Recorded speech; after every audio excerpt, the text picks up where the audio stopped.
Allahumma arhamna bil Qur'an waj'alna min ashabil Qur'an waj'alna min huffazil Qur'an.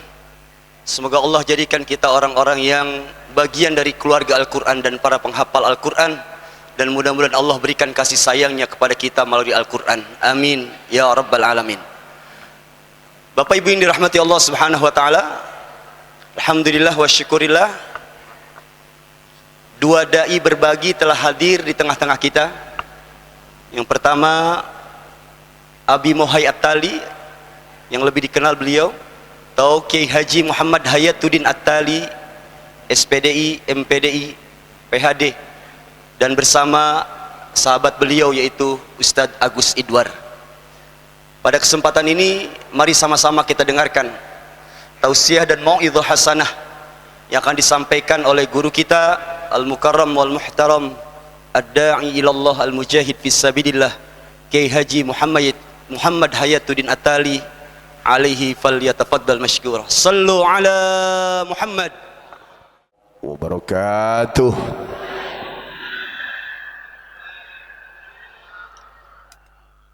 Ibu, Bapak, sehat semua? MC kalau modelnya begini, jemaahnya biasanya 3.000 orang. Ini MC bukan main-main, ini MC nasional.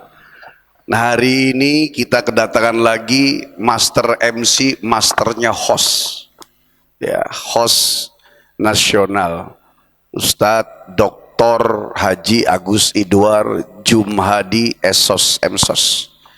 Dengan kerendahan hati semalam diminta oleh Bapak Haji Edi Supriyadi untuk sama bisa bersilaturahim dengan Bapak Ibu.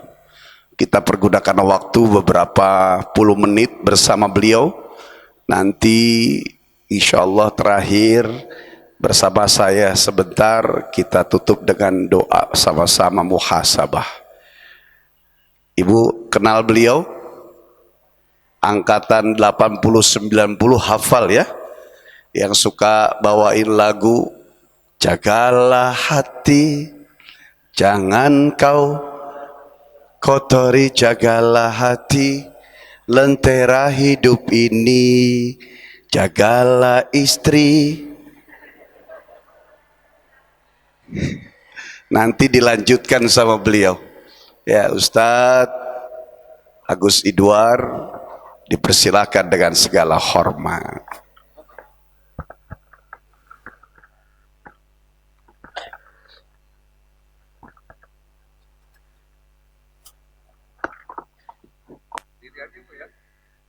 Posisinya di tengah. Bisa gitu, Pak. Bismillahirrahmanirrahim. Assalamualaikum warahmatullahi wabarakatuh.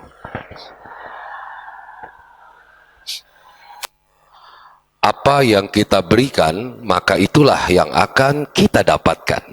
Apa, Bu? Apa yang kita berikan, maka itulah yang akan kita dapatkan. Itu, Pak, ya. Ketika saya memberikan salam tidak semangat, maka saya pun mendapatkan jawaban salam yang nggak semangat.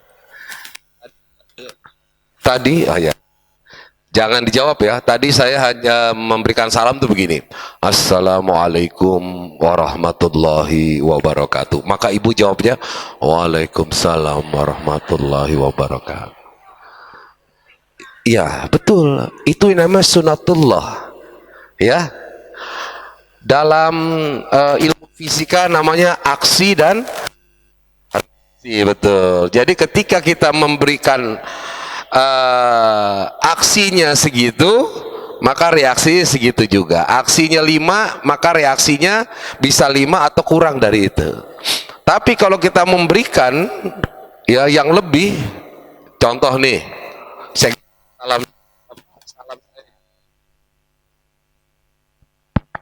saya ganti salam saya kayak gini.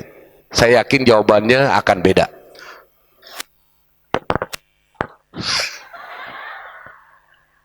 Hasan, cek, sama aja. Assalamualaikum warahmatullahi wabarakatuh.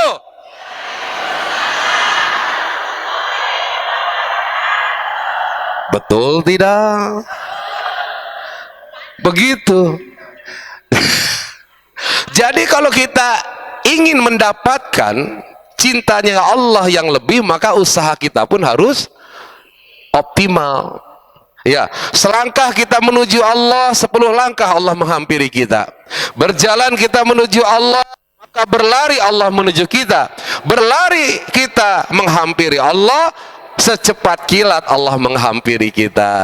Betul tidak? Sekarang saya mau tanya nih Bapak Ibu sekalian, cara menghampiri Allahnya gimana nih? Apakah berjalan, merangkak, atau berlari nih? Gimana Bu?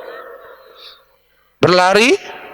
Ada yang bilang, Bang Agus, saya mau udah tua, nggak mungkin lagi bisa berlari. Bu, Pak, mohon izin, yang namanya semangat itu tidak ada melihat usia, ya. Usia boleh tua, rambut boleh sudah ubanan, kulit sudah mulai keriput, tapi perkara semangat sama antara yang muda dengan yang tua. Contoh, Bu, yang usia 30-an di sini ada? Oke, kalau saya misalkan ada umroh gratis, mau nggak? Yang usia 60-an ada, kalau dikasih umroh gratis mau nggak? Tuh, semangatnya sama. Persoalannya siapa yang mau ngasih, kan gitu. Bapak, saya tanya nih, yang usianya 60 ke atas ada Pak? Ya? Yang masih sendiri 60 ke atas ada? Oke, sekarang saya tanya, kalau ada seorang gadis usia 20-an mau minta dinikahi sama bapak yang usia 60-an ke atas, mau nggak? Mau kan? Berarti itu dia semangat, nggak melihat usia. Betul tidak? Tetap aja semangat mah, walaupun kemampuan belum ya. Nah, mudah-mudahan kita semua termasuk yang mendekati Allah dengan cara berlari, dan Allah pun secepat kilat menghampiri diri kita ini. Ya kan, kayak lagu tuh, aku jauh engkau jauh, aku dekat engkau dekat, hati adalah cermin tempat pahala dan dosa bersatu, bertarung. Pahala dan dosa bersatu gimana? Bertarung ya. Oh iya. Masya Allah. Baik, semoga kita termasuk orang-orang yang senantiasa dicintai Allah.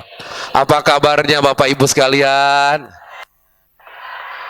Oke, kalau saya tanya apa kabarnya, tolong jawab dengan 2 kata. Alhamdulillah, barokah, gitu ya. Apa kabarnya? Oke, sekarang pakai gerakan kayak Mama Dede.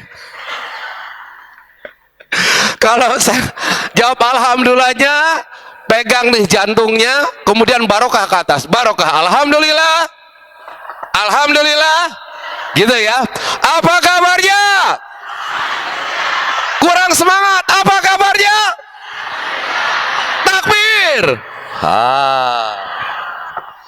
Bapak Ibu yang dirahmati Allah, kalimat alhamdulillah mengandung 2 makna. Yang pertama adalah pujian kepada Allah. Yang kedua adalah sebagai rasa syukur. Kalau bahasa Indonesia itu terpisah antara pujian dengan ucapan terima kasih. Ya, itu berbeda. Misalkan nih, Bu Dewi, wah kemarin habis ke luar negeri, hebat ya. Itu pujian apa rasa syukur? Pujian, ya kan? Langsung ketika itu, oh iya, saya bawa oleh-oleh nih, ini Bu, umroh, oleh-oleh apa, tasbih, baru ngomongnya terima. Jadi terpisah. Yang pertama memuji dulu, akhirnya Ibu Dewi tersentuh, Ibu Dewi memberikan hadiah, baru Ibu bilang terima. Mungkin nggak Ibu Dewi pulang dari umroh, aduh Ibu Dewi terima kasih gitu. Nggak ada. Memuji dulu Pak ya. Nah, tapi kalimat alhamdulillah berdasarkan literasi yang saya baca, ya dijelaskan di sana, pendapat para ulama mengatakan dua hal. Yang pertama, alhamdulillah itu bermakna pujian, yang kedua bermakna terima kasih. Bu, Pak, ketika kita berterima kasih kepada Allah, maka kita akan melakukan ibadah itu dengan indah, dengan nyaman. Ya, orang yang pandai berterima kasih adalah orang yang cerdas. Bapak Ibu pernah lihat namanya ikan lumba-lumba? Di mana? Ancol. Kapan berangkat ke Ancol? Udah lama ya? Waktu SMA, waktu SD katanya. Berapa puluh tahun yang lalu itu? Ada kemarin nenek-nenek bawa cucunya ke gelanggang Samudra Ancol. Dibilang, lihat dong, ini dia ikan lumba-lumba yang nenek lihat. Kata cucu yang dulu nenek lihat udah mati nih. Ini ikan lumba-lumbanya yang baru. Bu, Pak, saya mau tanya, ikan lumba-lumba ada pelatihnya ya. Ketika dia disuruh melompat oleh pelatihnya, dia lompat gak? Disuruh menari tidak? Disuruh bersalaman dengan penonton, bersalaman ya? Pinter dia nongol, cuk gitu kan? Nah, salaman gitu dia. Pertanyaan saya, kenapa ikan lumba-lumba mau mengikuti perintah pelatihnya? Karena apa yang di belakang ngomong? Karena dikasih makan. Kira-kira Pak, tuh ikan lumba-lumba kalau nggak dikasih makan, mau nggak disuruh-suruh sama pelatihnya? Nggak mau. Lumba-lumba loncat. Ogah katanya. Jadi si ikan lumba-lumba paham betul. Dia pandai berterima kasih. Ketika dia kemudian dikasih makan, dia mau mengikuti perintah pelatihnya. Apapun yang dimintakan untuk dilakukan oleh si ikan lumba-lumba, dia mau melakukannya. Kenapa? Karena dia yakin setelah dia dikasih makan, kalau dia mengikuti perintah pelatihnya, maka dia kembali dikasih makan. Berarti dia paham betul. La in syakartum la azidannakum wa la in kafartum inna adzabi lasyadid. Kalau engkau bersyukur, ini buat manusia ya, bukan buat si lumba-lumba, maka akan aku tambahkan nikmatku. Ternyata hewan saja mampu untuk berterima kasih kepada Allah, bagaimana dengan manusia? Bu, berapa banyak nikmat yang telah kita rasakan dari mulai kita hidup sampai sekarang? Nggak terhitung. Saya mau tanya, apakah ikan lumba-lumba makan kebuli? Ikan lumba-lumba makan sate, makan kambing guling, makan ketoprak, gado-gado, es campur, cendol. Itu makanan siapa? Makanan manusia. Lebih banyak mana makanannya, ikan lumba-lumba atau manusia? Manusia, Bu, Pak. Ikan lumba-lumba hanya diberi makan makanan kecil, dia mau mengikuti perintah pelatihnya. Sementara manusia begitu banyak nikmat yang telah Allah berikan, tapi belum tentu mau mengikuti perintah Allah. Makanya Allah bilang, Bismillahirrahmanirrahim, laqad zara'na li jahannama katsiran minal jinni wal ins lahum qulubun la yafqahuna biha. Ya, hai manusia, tahu nggak ini? Ya, isi neraka jahanam itu terdiri dari apa?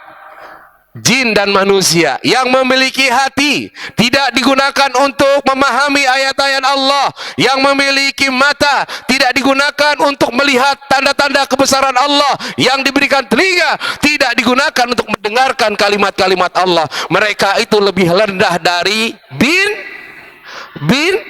binatang ternak. Mereka itu seperti binatang ternak, bahkan lebih rendah lagi tuh. Jadi kalau seandainya kita tidak mau mengikuti perintah Allah, ya, tidak, yang sholat disuruh sholat malas, disuruh zakat takut miskin, disuruh puasa takut lapar, berarti kalah sama ikan Nah, semoga kita semua di sini termasuk orang-orang yang senantiasa cinta kepada Allah, yang melakukan perintah Allah bukan saja karena diperintah, tetapi sebagai tanda terima kasih kita kepada Allah.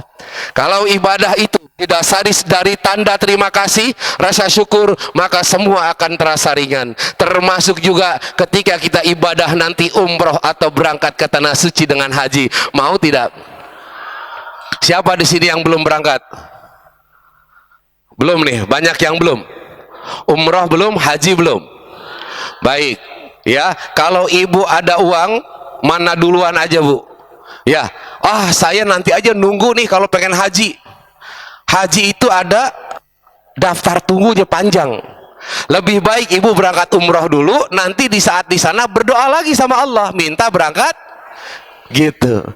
Jadi kalau punya sesuatu langsung. Terakhir, nanti beliau lah yang akan menjelaskan ya hal-hal yang tentang Nabi, gitu. Ya, saya boleh cerita. Ya, salam hormat saya terlebih dahulu ya kepada Ibu Dewi ini sebagai direktur dari Al Rasyad, ya, yang telah menyelenggarakan acara ini, yang telah mengundang kami, dan insya Allah ya Bapak Ibu yang hadir di sini, ketika sudah berniat, faiza azamta fatawakal Allah. Kalau sudah berniat, maka berazam, bertawakal kepada Allah, karena Allah akan memberikan rezeki min haitsu la yahtasib, dari arah yang tidak diduga-duga. Ya, dan seluruh jamaah Masjid At-Taqwa, demikian juga para alim ulama, ya, DKM dan sebagainya yang saya hormati. Terakhir saya ingin cerita. Saya punya pengalaman bu, berangkat haji tahun 2013, agak unik. Mudah-mudahan ini bisa menjadi ibrah buat kita. 2013 saya sempat berdiskusi dengan salah seorang ustadz. Saya bilang begini, Ustadz, kok sepertinya rukun Islam kelima itu diskriminatif ya? Loh, kok bisa bilang begitu Mas Agus? Ya, kalau seandainya syarat haji itu adalah materi, adalah uang, adalah kekayaan, ya, berarti yang bisa berangkat haji itu hanya yang punya. Ya, betul ya? Yang nggak punya duit gimana Pak? Kalau syarat mutlaknya itu hanya berkait masalah istatoanya, masalah materi. Bagaimana dengan yang nggak punya uang? Rasanya tidak ada harapan, betul tidak? Nah, saya ingin cerita, ini penting. Setelah saya cerita itu, masuk bulan Ramadan 2013. Di bulan Ramadan itu saya ketemu dengan almarhum Syekh Jaber. Ya, tiba-tiba pas ngobrol waktu itu di acara di TV One, Syekh Ali Jaber nanya, Mas Agus sudah berangkat haji belum? Belum Syekh. Oh belum, boleh saya pinjam paspornya? Buat apa Syekh? Ya sudah, berdoa sajalah, mudah-mudahan nanti Allah berangkatkan, kalau nggak tahun ini, tahun depan. Saya agak bingung, tapi ya udah, saya ngikutin perintah dari Syekh Ali. Saya kasih tuh paspor, karena saya sudah punya Pak ya, kasih. Saya nggak nanya. Selepas Idul Fitri, Syekh Ali bilang, Mas Agus tolong kumpulkan foto 4 x 6 10 lembar. Saya kasih, saya nggak nanya. Bingung saya mau nanya apa Pak. 15 hari menjelang Idul Adha, Syekh Ali bilang, Mas Agus ini ya apa tuh izin kalau mau keluar negeri, visanya sudah keluar. Kira-kira seneng nggak bu? Bahagia nggak Pak? Bahagia itu. Cuma saya bingung, berapa bayarnya? Kira-kira mau anak izin bu, nggak nunggu tahunan, nggak nunggu bulanan, ya, langsung berangkat. Kira-kira ongkosnya berapa itu minimal ya? Berapa kira-kira? Minimal sekitar 150 juta 2013. Waduh, saya bingung deh, karena dari awal belum nanya apa-apa sama Syekh Ali. Kemudian Syekh Ali karena melihat wajah saya bingung gitu ya, Syekh Ali bilang, ya udah Mas Agus, siapkan saja uang 25 juta. Saya tanya bu, 25 juta untuk berangkat haji besar atau kecil Pak?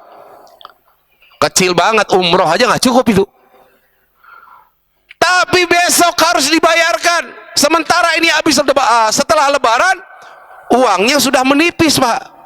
Saya nggak yakin tabungan saya itu masih ada sisa uang segitu. Tapi saya bilang, ya Allah, 25 juta ini masa nggak mau saya paksain sih? Akhirnya saya berniat apa? Saya ingin meminjam. Minimal saya cek dulu berapa tabungan saya, kemudian sisanya saya cari gimana lah caranya. Gitu Pak ya. 25 juta soalnya. Akhirnya malam itu saya cek di ATM, cek. Begitu saya melihat hasilnya, saya kaget Bu. Kira-kira apa? Nggak ada isinya. Ibu terlalu husnuzan ternyata.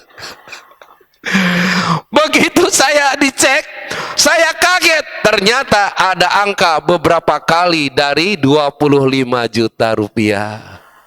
Tuh. Siapa yang kemudian memberikan dana itu? Siapa yang mencukupkan? Allah Subhanahu wa ta'ala. Ketika saya bilang, ya Allah, kalau seandainya rukun Islam yang kelima istatoanya hanya karena materi, berarti nggak fair dong. Orang yang nggak punya duit gimana bisa jalan? Allah tunjukkan kekuasaannya. Saya tidak punya uang, Allah cukupkan. Ada beberapa kali dari angka 25 juta. Besok langsung saya bayarin. 3 hari kemudian saya berangkat sendiri, bawa koper Pak ke bandara. Sampai di bandara diperiksa sama imigrasi. Kemudian orang imigrasinya bilang apa? Pak, ini paspornya sudah kadaluarsa. Dah. Itu kayak film-film di Indosiar tuh, pas gitu ada petir. Kira-kira mungkin nggak Pak paspor kadaluarsa berangkat? Nggak mungkin ya, nggak mungkin Bu ya. Saya lemes, saya terduduk.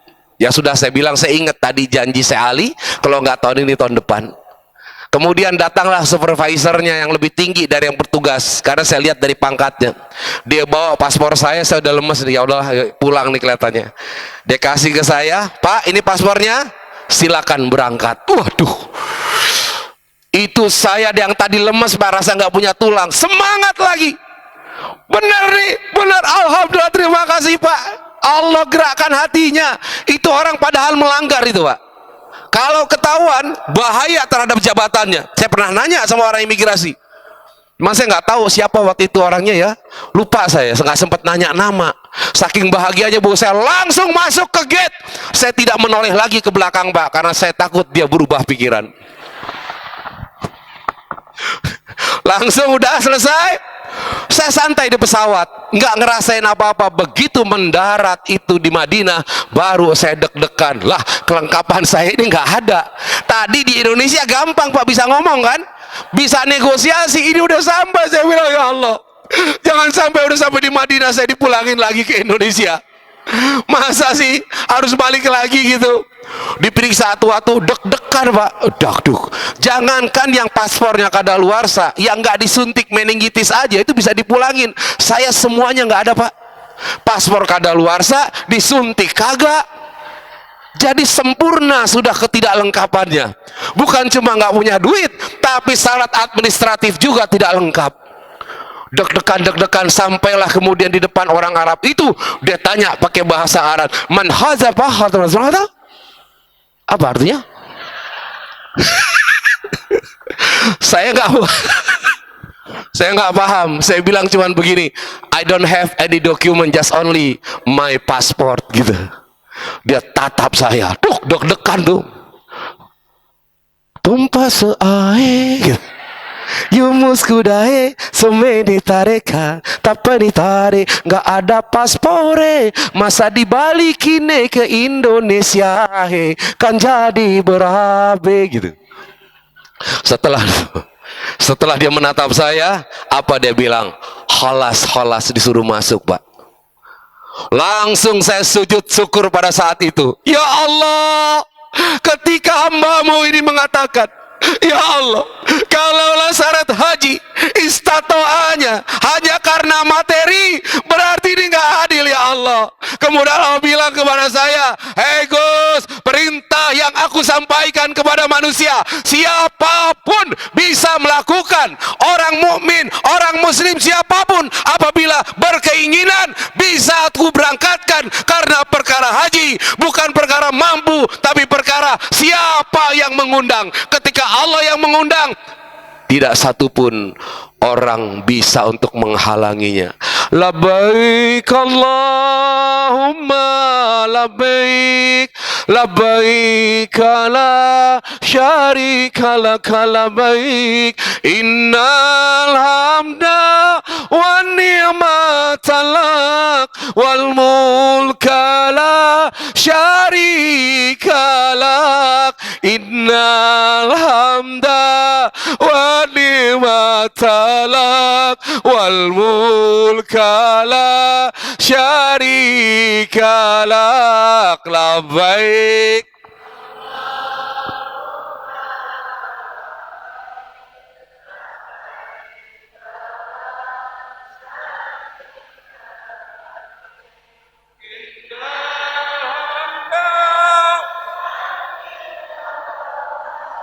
Wal mulka la.